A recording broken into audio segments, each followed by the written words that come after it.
Welcome, everybody, to another edition, another episode of the Hoosier Life. We are coming at you live to our live audience in the middle, the smack dab middle of finals week. It is 2 o'clock on a Wednesday. Josh and I taking some time out of our final schedules to catch up with you guys, talk some IU hoops, have a little fun with this one, kind of catch you guys up to speed on what's going on in Bloomington on the hardwood with both the men's and the women's team. Josh is going to take us on a little tour of what's happening so far in what is perhaps the most anticipated season in IU women's hoops history. So we're going to get to that. We've got a great Power 5 ready for you guys at the very end, kind of recapping this entire calendar year, this crazy calendar year in the sports world. So make sure to stay tuned through that. And, of course, an uninterrupted ready to go. But first, Josh, we got to talk about what's going on this upcoming weekend in Indy. It's the Crossroads Classic, IU and Butler squaring off, and then Purdue and Notre Dame. All four teams are ranked for the first time, and I believe the tournament's history, which is 6 years old, if I'm not mistaken. So let's get right into this. IU, like I said, Butler, upon first glance, Josh, I think the number one thing that sticks out to me on how Indiana can win this game is just control the glass. I mean, Butler is a team that does not rebound very well. Their leading rebounder is 6'7", so that should say something.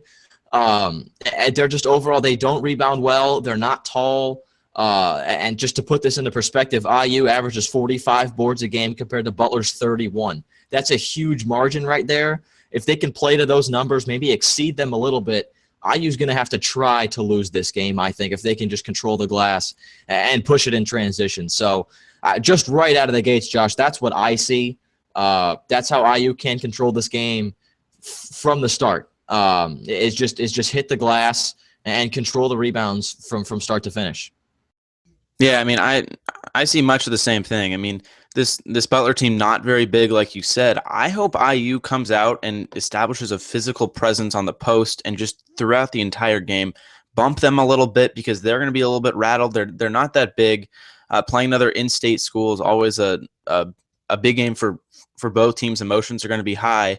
And it's going to be a pretty neutral site because Butler's right there in Indy, and obviously Indiana has fans throughout the state. But I hope Indiana comes out and establishes a post presence. I want to see Thomas Bryant post up. I was doing the game for WIUX against Houston Baptist on Saturday. I just didn't see them posting up enough and using the post. It was almost like Thomas Bryant had a disinterest in posting up. And Deron Davis came in the game. He's more of, I think, a prototypical post player, and he was ready to post up the first possession. He came into the game. He posts up on the block and found a cutting Juwan Morgan for a lay-in. And I just want to see more of that from Thomas Bryant. I know Thomas Bryant's developing an outside shot, and he can do so much more now. He can put the ball on the floor a little bit. But I want to see him establish that post presence because if IU is going to win this game, they're going to need to be physical because this Butler team, it'll be interesting to see how they react if IU comes out with a certain sense of physicality. I'm with you there, and I'd like to see right out of the gates, I'd like to see Indiana go down low. And if they win the tip or on their first possession, I want to see that ball go right to Thomas Bryant. I want to see him back someone down in the paint because like we talked about earlier, Butler's undersized. They're not a big team. And if the ball can go down to Thomas Bryant and he tries to back someone down and get to the hoop, defensively, Butler's going to have some guy crash, whether he comes from the corner or from the wing or whatever. If they want to try and win this game by playing Thomas Bryant one-on-one in the post, they're not going to unless there's a lid on the rim for Thomas. So if Butler wants to stop him, they're going to have to throw a guy in from the wing or the corner to double team him when he gets the ball on the post, and that's going to leave someone open. And we know Indiana likes to take and make the three. That's going to leave someone open around the arc or an open cutter to the back door. So I think that they can control this game, just piggybacking off what you said, by hitting the boards and playing the game from down low. And with the way that they match up against Butler, if they decide to play the game from down low right away, in that kind of opens up their ability to hit these open shots and to take these open shots behind the three-point line and, again, cut backdoor. Because, like I said, Butler is not going to be able to defend Thomas Bryant straight up unless they've got some hidden defender that no one knows about that's the best defender in the country, which they don't.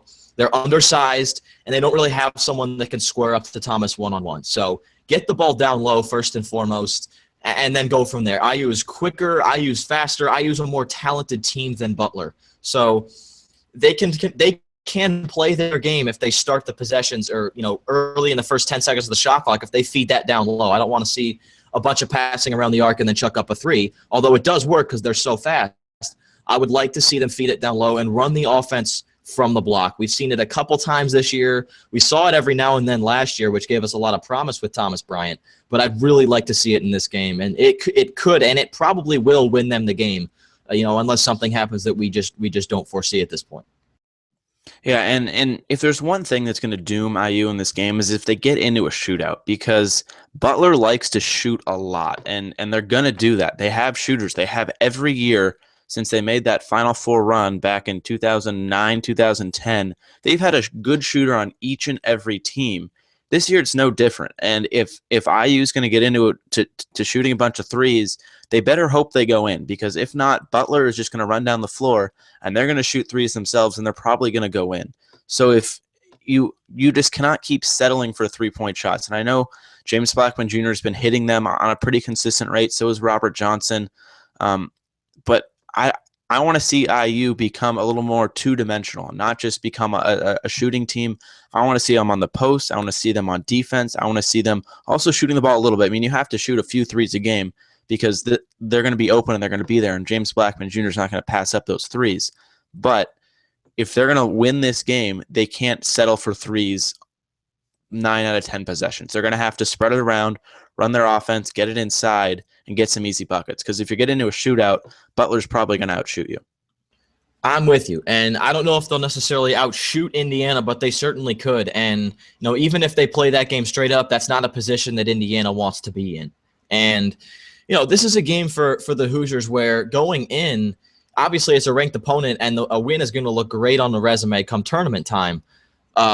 This is a game that Indiana can control from the start. And if they do, they honestly can blow Butler out. I think this is a game that they can win by 15 points. And, if they play their cards right, and if they have the right game plan, and they play a smart game, they don't turn it over, they go down low, they hit their open shots. If they play a good game and control it from the start using their strengths, which they certainly can do, it's not a tall task, they can win this game by double digits, so climb in the rankings a little bit, and impress people and say, okay, this is not the same team, and everybody already knows this, but, prove to people this is not the same team that lost to Fort Wayne. And, interestingly enough, Butler's lone loss this year was to another inferior in-state opponent in Indiana State. They lost that game, I think, by 1. Indiana lost in overtime. So, two very similar teams resume-wise. Indiana's got big wins over North Carolina and Kansas. Butler's got one over Arizona. Pretty similar teams resume-wise. And this is a game that if Indiana meets expectations in Big Ten play, could ultimately bump them from a 3 to a 2 seed. And, or not necessarily a 2 to a 1. I don't think that's going to hinge on this win. But a 3 to a 2 seed is certainly possible. And, again, this is a game that they can control from the start. And do not be surprised if Indiana comes out and just controls the game from the first minute till the 40th and wins by, a score of 80 to 65, because I really think it's possible. And I'm not going to go as far as to say I expect it, but I'd be a little disappointed if they keep this game close, because just right away, this is a game against a ranked team that they should win. There's no excuse for them not to. Yeah, no. This is a game that IU has to go into with the thought that they can really dominate this game. And we saw it against North Carolina, and North Carolina is one of the best teams in the country, and they led wire to wire. They were tied for 20 seconds, and that's because it took 20 seconds for IU to get on the scoreboard first. And I'm just pulling up these KenPom numbers right now. KenPom has IU winning 72 to 71 with a 53% chance of winning, which is a lot closer than I thought. I thought IU would maybe be in the 60% range. But, Butler shows up for these big games. Every time they play a big-time opponent, they're going to show up. You said they beat Arizona. They beat Vanderbilt by 10. They went to Utah and won by 9. That's not an easy place to play. They beat Northwestern earlier in the year, and they just beat number 22 Cincinnati by 10. Butler shows up in big games, and if you're not ready to play from the opening tip, it's going to be a long day, and you're going to be playing catch-up because this Butler team's always well-coached. Chris Holtman does a great job. Brad Stevens did a great job when he was at Butler. They're always well-coached. They're always ready to go, and you have to be ready to go from the opening tip, or Butler's just going to play their game, and they're going to beat you. Absolutely. And one final thought on Butler. They just beat Cincinnati the other day, right? Cincinnati ranked number 22. Butler out-rebounded them. Now, it wasn't by much. I think the total was like 35-34 or something like that in favor of the Bulldogs. But, you look back at another close win they had was Northwestern. That's a team that their biggest guy, their most effective rebounder actually is 6'8". And that's an undersized big man to be your leading rebounder. And, Butler lost. I think they won that rebounding battle by 1 or lost it by 1. It was a 1 rebound margin differential right there. And, this is a team in Indiana that is so superior to a team like Cincinnati or a team like Northwestern in terms of size and rebounding that if Butler wants to win these close games, they've won these close games against respectable to good teams, from, Northwestern being respectable to Cincinnati, Arizona both being great teams, by rebounding. And Indiana can completely block them out, and that's my final thought. Although it was my first thought, circle kicking back around there. If they dominate the boards, they win this game by double digits. I think there is no way for them to lose this game if they dominate the boards. If they win the rebounding battle by the same margin that they do, in terms of the averages, 45 for Indiana, 31 for Butler, they're going to win this game straight up. I think it's that simple. Yeah, no, I expect IU to win this game as well. I wouldn't be surprised if they ran away with this at the end. I think it'll be close for the first half, maybe the first half of the second half as well. But, just like we saw last year against Notre Dame, they were down the entire game. Then they made a huge comeback at the end. I know that they don't necessarily play well at Bankers Life Fieldhouse for whatever reason. I just feel like this team's different. They've shown up this year. They basically blew out North Carolina. That game could have been a double-digit win for them. I expect Indiana to win this game by, maybe 7 to 10 points. I think at the end, IU's going to run away with this, maybe some free throws at the end, but I expect IU to come out, play their game, and they've had an entire week off. They're going to be ready to go. OG Anunoby's going to be back. They should be ready to go, and they should definitely win this game. Yeah, and we'll have the guys obviously break that one down after it happens, win or lose. So stay tuned for that. It should be a good one. I don't think it will be a blowout, but it certainly could be. I think IU can really control this game. So from one Hoosier Hardwood team to the next, it's time to talk about this women's team. And they had a couple rough games in the beginning to the middle of their schedule through this point in the season, Josh. And I'll let you take the floor completely on this one, Josh. For those of you that don't know, Josh is covering the women's team for the IDS, so he's got as insider of a scoop as anybody here. In fact, so much more so, it's not even worth a comparison. So, Josh, I'll let you take the floor. How have the Hoosiers responded to expectations in Bloomington surrounding, the women's basketball team for the first time in what feels like ever? Yeah, they were in the preseason poll at number 23. They stuck around there for a few games. But then Terry Morin wanted to take this team on the road, and they played there was a stretch where they played 5 of 6 games on the road, and that's tough. That is just tough to play away from home. But Terry Morin wanted this because there's so many new players on this team. Last year, they really only had 10 players on the team because it was Terry Morin's second year. Players left the program. She didn't get recruits in. But this year, they finally have a big rotation. They play around 10 players a game. And it took them a little bit to gel and mesh together. I was just looking at the schedule. They started out with 2 wins against Presbyterian and Vanderbilt, 2 dominating wins. Then they went on the road for those 5 out of 6 games, and they lost 3 in a row during that stretch, or 3 road games in a row during that stretch. They had 1 home game in the middle of that kind of broke it up. But they lost at Western Kentucky, they lost at Auburn, they lost at NC State, and those are all pretty good teams. If Indiana's going to want to make the tournament at the end of the year, they're going to need to win some of those games moving into the Big Ten schedule. But it's kind of been a rough start. The bench has not necessarily played up to the expectations that Terry Morin wants them to. But obviously, you got Tyra Buss and Alexis Gassian and Amanda Cahill, who play 100 out of the 200 minutes for this team. And they've really been carrying the load. They all score in double digits. Each of them has had at least 1 double-double in the past few games. So, those are the 3 players that lead this team. But moving forward, they're going to need more production from the bench, because if they don't have production from the bench, that lineup just gets shortened, and it's tough to win games with the shortened rotation.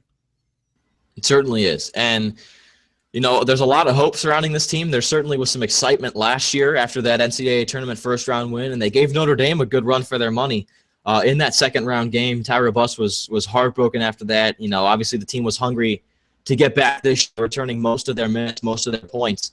And we'll see what happens for the rest of the season. I know they're a very exciting team. I'm gonna get out there, watch some Big Ten play once we get back from winter break. Josh and I are headed out in the next 36 hours, so obviously won't be able to catch them then. But once we get back, Big Ten play starts up for both the men and the women's teams.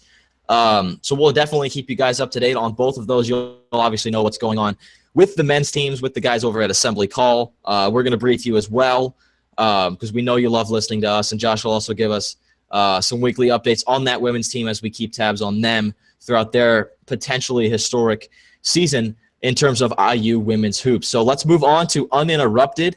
Josh, I'll start us off just because I'm already talking, and mine's definitely less exciting and less interesting. So we haven't really talked much NBA so far. I just want to brief everyone on, if you're not paying attention, what you're missing. Hint, it's not a lot. And if you plan on paying attention, why you should maybe reconsider that. And that's because pending something completely drastic, we already know what's going to happen in the postseason. Golden State's going to play Cleveland again in the finals after Golden State gets by the Spurs in about 5 or 6 games, and Cleveland gets by Toronto in 5 or 6 games, again, pending some catastrophic injury or something completely unforeseen.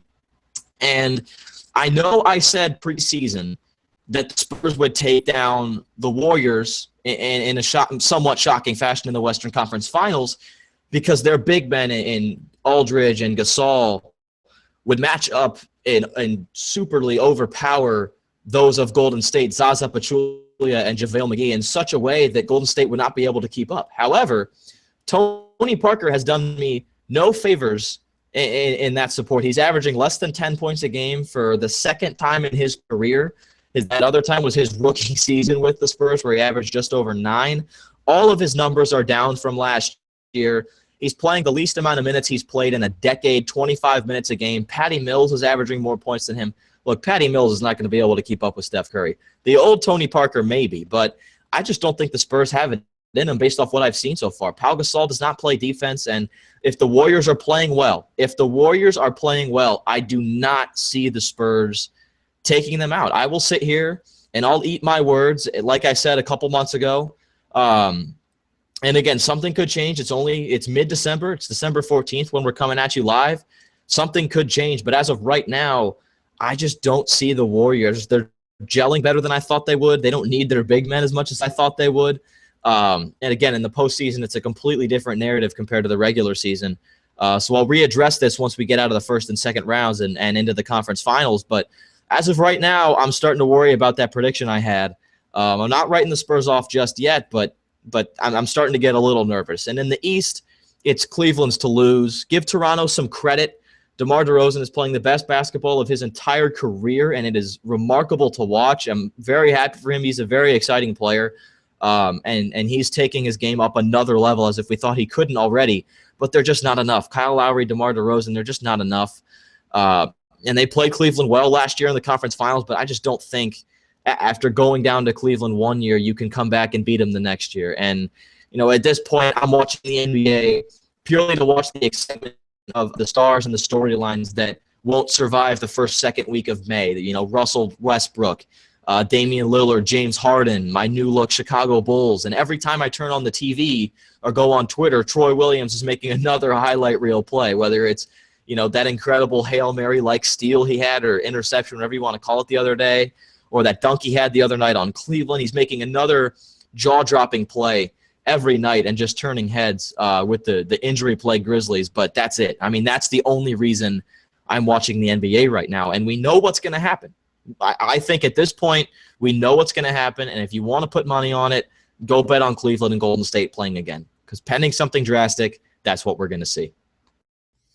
Yeah, I mean, I can't say I've watched much of the NBA either. I mean, my team left me, so I've kind of put the NBA off to the side. But actually, last night, just because there's no college sports on this week, I flipped on ESPN, and the T-Wolves were playing the Bulls, and the Bulls completely choked. I mean, they were up 21 and they completely lost the game at the end. But the T-Wolves, they're a fun team to watch. So, I mean, I don't know. Maybe that's an interesting team moving forward. But for my interruption, I'm going to move over to the NFL, and we're talking about the Seahawks. And I know that's my team, but I mean, Richard Sherman, when he has his press conference each week, it's not really a press conference. It's more of, here's what I'm going to tell you because I have thoughts, and this is what you need to know from me. So this week, the Seahawks play the Rams on Thursday Night Football. It's a home game. The Seahawks are wearing some really ugly action green color rush jerseys. You definitely want to check that out on NBC, NFL Network, or Twitter on Thursday night. But he had some interesting thoughts about Thursday Night Football because the Seahawks coming off I mean, this is a short week for them. It's also a short week for the Rams. It's probably even worse for the Rams because they just fired their coach. But the Seahawks, they're in an interesting spot because Richard Sherman said, quote, about Thursday Night Football, poop fest. It's terrible. We got home like 1 o'clock in the morning, something like that on Monday, and then you've got to play again. Congratulations, NFL. You did it again, but they've been doing it all season, so I guess we're the last ones to get the middle finger. And then he went on to say about player safety, it's just no regard. It's hypocritical, as I've stated before. They make this huge stance about player safety, then you put the players in tremendous danger. And this is really interesting because the Seahawks, more than most teams in the NFL, they have to travel pretty extraordinary distances just because of geography, and that's nobody's fault. But I mean, I'm just looking at the schedule. They played the Saints. In week 8, they played at the Saints. Week later, at home against the Bills. So that's New Orleans to Seattle, and then on a short week, because that Buffalo game was a Monday night, they went all the way out to New England. Then they came all the way back. Then they went all the way out to Tampa, and then all the way back to Seattle, and then to Green Bay, and now they're back on a short week. I mean, it's a brutal schedule, and I know they get paid millions and millions of dollars, but Richard Sherman's right. It's not fair for these teams to have to, I mean, play on these short weeks because Russell Wilson, he said his body is back to almost 100% after recovery by about Wednesday. So he's going to be playing a game on Thursday. Richard Sherman says his body's not going to be at full recovery because it's a short week. And there's other guys who are battling injuries. I mean, the Seahawks just played a game in 20-degree weather. I'm sure they're a little bit banged up. I'm sure the Rams are a little bit banged up as well because they just lost 42-0. They fired their coach. I mean, Thursday Night Football, save that for the Rams or for the Browns, the Jaguars, the Titans, just those teams that are not on national TV. And I think that was kind of the whole goal of this Thursday Night Football, was to put teams that aren't on national TV all the time on national TV. The Seahawks were on Sunday Night Football 2 weeks ago. They're on Monday Night Football 4 weeks ago. They were America's Game of the Week last week. I think people have seen enough of the Seahawks. And I'm not just harping on the Seahawks. This is for anybody. This is for the Patriots. This is for the Packers. I mean, these teams don't want to be playing Thursday night games. And I know you have to have Thursday night games because of the money involved and the owners want that money. But it's tough on the players. Football's a tough sport to recover from. And when you give them 5 days as opposed to 7, it's a little bit of an unfair advantage. I'm with you. And I think what they should do with Thursday Night Football, if they want to keep it, I think first and foremost they should get rid of it completely with exception of the Thanksgiving. But line it up after the bye week. If you want to have teams play on Thursday night, if you want that money so badly, which of course you do, have the two teams play after they each have a bye week. I mean, why would you give them – and I forget who it was, but some team played on Sunday night, I think, and might have been the Redskins. But some team played on Sunday night, I believe, and then had to turn around and play Thursday night. So you lose almost an entire day of recovery compared to if you play, that 1 o'clock Eastern kickoff. So I think if you really, really want to keep Thursday night, and I don't know why you would. I don't know what their ratings are. I can't imagine they're as good as Sunday night and Monday night. But it is money nonetheless. So if you really want to keep it, if you want to have the Seahawks play the Packers, or if you want to have the Titans play the Giants or whatever, line it up, give the two teams the bye week before. And that would turn a complete negative in the players' minds to a positive, because you come off a bye week and then play Thursday night. So you already have the week off, and then you get an extra couple days to rest going into your next game on Sunday. So it's not like, you got that week and a half on the back end, but you got a short week on the front end. You get a long week both ways. You get that week off, and then you get the week off after the game. So that's just what I think. I think Thursday Night Football itself right now is bad. And obviously Richard Sherman is not one to hold his tongue, but I think that's a good way to fix this. Yeah, I mean, and I don't think Thursday Night Football is going anywhere anytime soon because just of the money and the owners wanting, losing that money if they take it away. But I mean, maybe make it 4 or 5 weeks in the middle of the season, like you said, coming off a bye week. Just make it more player friendly, and I'm sure this will be addressed in the CBA. I know there's 5 years left on it, but Richard Sherman also mentioned that it's probably going to be addressed in the next CBA, and that could be a sticking point. So. It'll be interesting to see how this all plays out. But I mean, obviously, don't take away Thanksgiving. But if you get off a bye week or something like that, it'll be a little bit better, I think.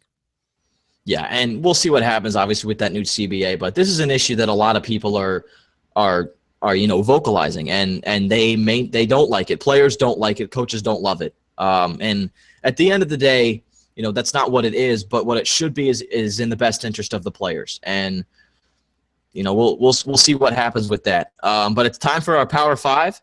This is a fun one, and I don't know if this will be our final show of 2016. It could be. It might not be. You'll have to stay tuned for that. We're gonna try and figure out with our busy schedules. But just in case it is, we're ranking our top 5 sport games, events, moments of 2016, and there are so many to choose from: championship performances, the Olympics.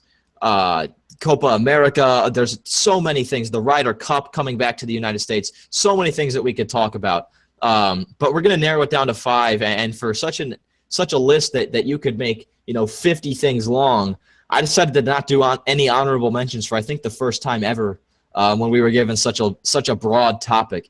So Josh, do you want to do this one back and forth, or you want to go all at once? Let's do back and forth. We'll keep people on their toes here. All right, I like it. Let's do that. All right, I'll start us off here, and this one is less about the game and more about the significance. That's something that I'm kind of a sucker for. One of my all-time favorites, it's the Kobe mic drop, Kobe's final game against the Jazz. And, if you want to look at the game, the significance of the game, the Jazz completely wiped the floor with the Lakers in their previous 3 meetings that year, winning by like a combined 60-something points. And then you see, Kobe. It's Kobe's last night, and Kobe's a crazy guy. You can't help but love him. He says, I don't want the ball. I want to play, 28 to 30 minutes, whatever it was. And of course, they're going to keep him in there for as long as possible. Everyone's telling him to shoot. And the 60 points, I remember watching it in my floor lounge last year at our dorm with a couple of my buddies. And we had turned on. It was the same night that Golden State was going for win number 73. And someone walked in and said, "Why are you wasting your time on this Kobe game? The Warriors are going for 73. And we all turned to him and we said, "It's Kobe's last game. It's going to be historic in some way." And we watched every second. We didn't change the channel. We watched every shot attempt, all 50, every point of his 60. It was unbelievable, and one of the better games, not games, but one of the most significant games I've ever seen on TV. Is the final glimpse that we saw of Kobe Bryant. So that's my number 5. Yeah, I mean, there's so many. That one didn't even make my top 5, but that was obviously a historic game. My number 5, I'm going all the way back to January, and I'm going with the Packers-Cardinals NFC divisional playoff game. That game was just absolutely insane. It was back and forth all game long, and then at the very end, Aaron Rodgers chucks it up. Jeff Janis somehow comes down with it in the end zone. They tie the game up. They go to overtime, and the Cardinals score on their first possession. Larry Fitzgerald had a big play down the field, and then he finished off with a touchdown. I mean, it was just an absolutely incredible game. I'm a sucker for those Hail Marys. I think everybody is. Those are just incredible plays, and it almost knocked the Cardinals out. Instead, they went on to the NFC Championship game. Eventually lost to the Panthers, but that game was just absolutely nuts. Heartbreaker for the Packers, but for the Cardinals, that was probably one of their best games in franchise history. So the NFC divisional game between the Packers and Cardinals is my number 5. That one was epic. Can't deny that one. Number 4 for me is Villanova, North Carolina. And I know that's a little high, number 4. But the top 3, I think you can't really argue with. Although I will listen to it. I don't think it's completely set in stone. But that game was epic. That was just such a great game. Back and forth. Marcus Page with the heave to tie it, and then Jenkins, of course, with the game winner, Chris Jenkins from way downtown. That was another game that my buddies and I watched from start to finish, of course. How can you not? That one is more inexcusable to not do that than the Kobe 60. But that was just an epic game. Two great teams, two respectable coaches. And Villanova might be looking to do that again this year. We'll see. But that was just such a sensational game from start to finish, and it really healed the wound of two absolutely brutal Final Four games that Saturday night, and it made up for it that Monday. So that's my number 4. Yeah, I mean, I know that game was epic. It didn't make my top 5 either. It's a tough top 5 to crack. My number 4, though, I'm going across the pond. I'm not talking about soccer yet. I'm talking about the British Open and that round 4 of the British Open, the Open Championship, whatever you want to call it. Phil Mickelson and Henrik Stenson. I was up early for that one on the West Coast, and I watched almost every shot. That was one of the best duels in golf history, and that was just incredible. Henrik Stenson breaks a final round record with a 63. This is 63 at the Open Championship. The conditions are never good. He finished minus 20 under par for the entire tournament. Henrik Stenson outdueled Phil Mickelson. I mean, nobody was even close. It was Henrik Stenson at 20 under par, Phil Mickelson at 17 under par, and then the next closest guy was J.B. Holmes at 6 under par. This was an epic battle, and it was kind of unfortunate that Phil Mickelson had to lose it the way he did, but both players definitely deserved to win that. But Henrik Stenson, he was incredible that day. That was an incredible round of golf by him and by Mickelson. That's my number 4 of the year. That was awesome. I completely forgot about that. I left out all the golf. I figured I'd give a shout-out to the Ryder Cup just because that was awesome and completely memorable and historic. Finally, it's coming back home. But I had to leave it out. My number 3 is another mic drop, and I swear this is the final one. Michael Phelps, and how he exited and how he kind of ended his career at the Olympics was just unbelievable. With Chad Leclos getting in his face, and you can say whatever you want. That was totally intentional. And that stare down, and then the way that he handled himself when he won, it was just a stroke of confidence. And just the U.S. swim team as a whole this year, from Lily King to Michael Phelps and everyone in between, it was just sheer confidence. And they came through, they delivered, and they provided endless excitement throughout the 12 or 13 days of Rio, whatever it was. It was unbelievable, probably the most memorable Olympic Games that I've seen just because of all the storylines going back and forth. London was great too, but I mean, Michael Phelps in Rio was just, I mean, it was a fairy tale ending, much like Kobe. Obviously less significance with a game on a Wednesday night in April against the Jazz compared to being in Rio for the Olympic Games, but both equally fitting endings for two legends. Absolutely. That was maybe one of my favorite Olympics that I watched. I watched as much of that as I could.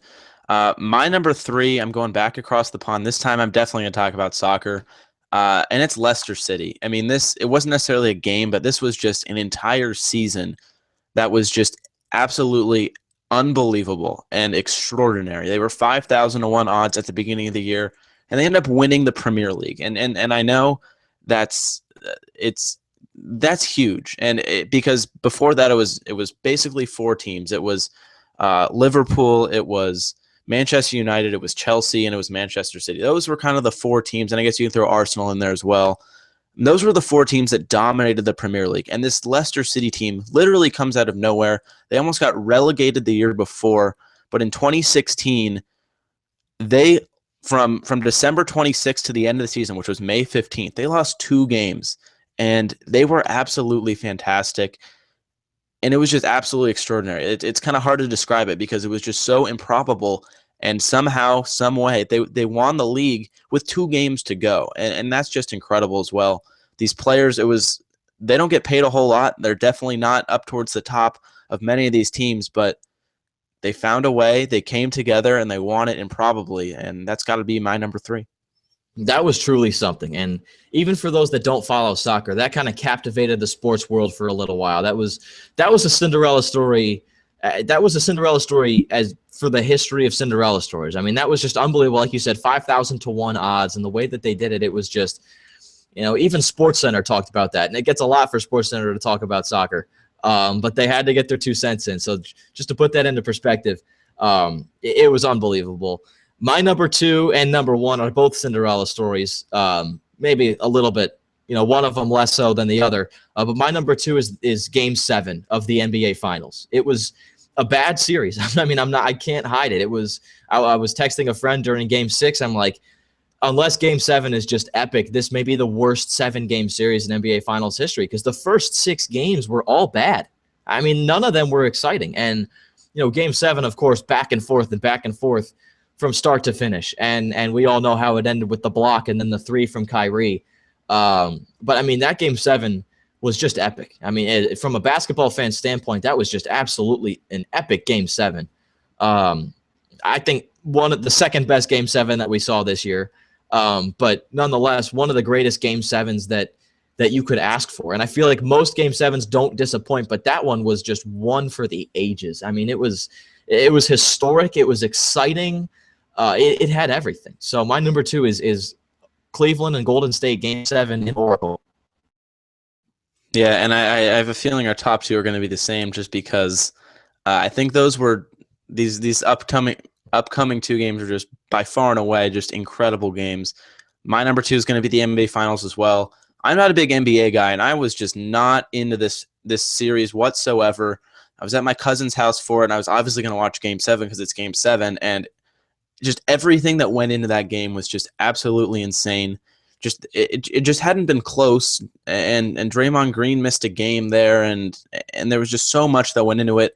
But when it came down to it, LeBron James just outshined everybody else, and Kyrie Irving hit a big shot, and I'll never forget that block that LeBron James had. I don't think anybody in Cleveland will ever forget that as well. Just an epic Game 7 game that's going to go in the NBA history books. So obviously, NBA Finals Game 7, my number 2. Pretty sure we got the same number 1, Josh. I agree with you. Number 1 has got to be Game 7 of the World Series. I mean, how it doesn't get. You want to talk about history with Leicester City and Cleveland and Kobe and whatever. I mean, this was just history right in front of our eyes. I mean, I know a handful of people that were there that went from Chicago to Cleveland that morning, just for the game. And some of them in the stadium, some of them not. And, there were grown men, grown women, older women, kids, everyone just in tears. I mean, the scene in Chicago for the parade it's something out of a movie. I mean, it's unbelievable. And it was the greatest story, I think, in American sports. And now that that's over, baseball has got to, it's not going to be redefined, but I mean, baseball just lost its biggest story, bar none. And for Chicago, most fans, excluding the White Sox fans, most fans in Chicago aren't too sad about that. And for a sport to lose its biggest storyline, it says something. And the way that it happened, not just to mention that the Cubs won the World Series on the road in Game 7 after winning 3 straight. It's the way that they won it. They climbed out to an early lead, and then the Indians claim back, and then Chicago takes the lead, and then the Indians climb back and tie it, and then Chicago takes the lead, and then the Indians climb back, tie it, send it into extras, and then Kyle Schwarber, a Hoosier, leads it off, and the rest is history. So I don't think you can deny it. I don't care if you like baseball or not. That's the number 1 American sports story of the year, maybe of the decade, maybe of the century. It's right there with the Cubs. Absolutely. And I think I came on this show and argued sometime during the playoffs that I hope the Cubs didn't win so we could keep that storyline, just keep it going.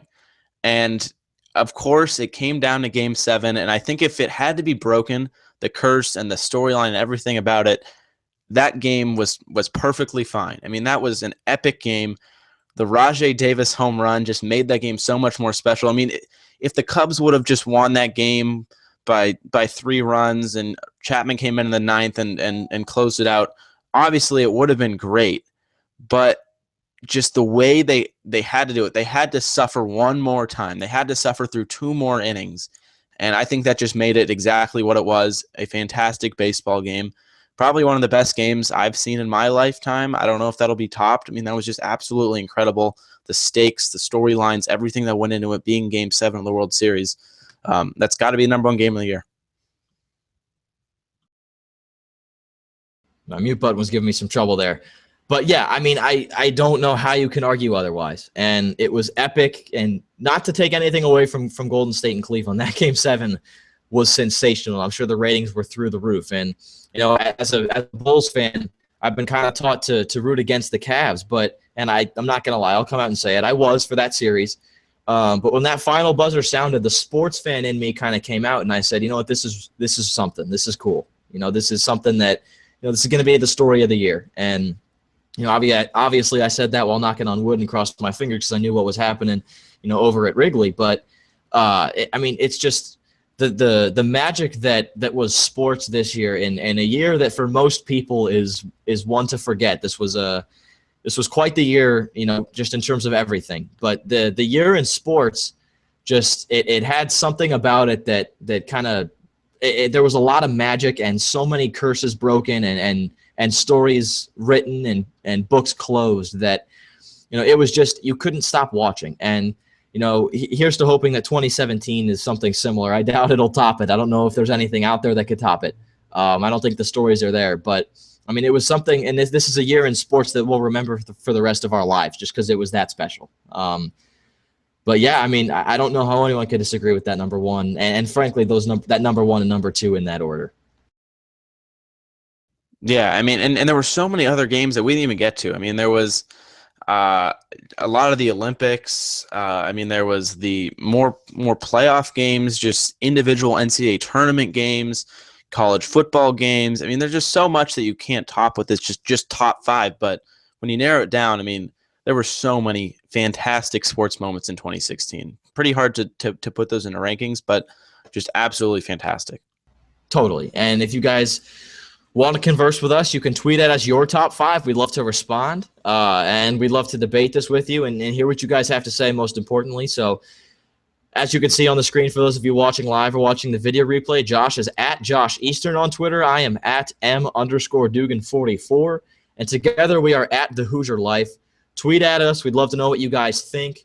But for now, that will about do it. We got a busy finals week, Josh. Let's get back to studying. Hopefully we can do well these last finals, these last couple of tests we got. Head back home and enjoy the holiday. Watch IU take on Butler, and then Louisville on New Year's Eve, and hopefully we could get that bowl win. If we could get that trifecta, it would be a great month to be a Hoosier. So thank you guys for listening. Stay tuned for when we're going to come at you next. And until then, have a safe and happy holiday season.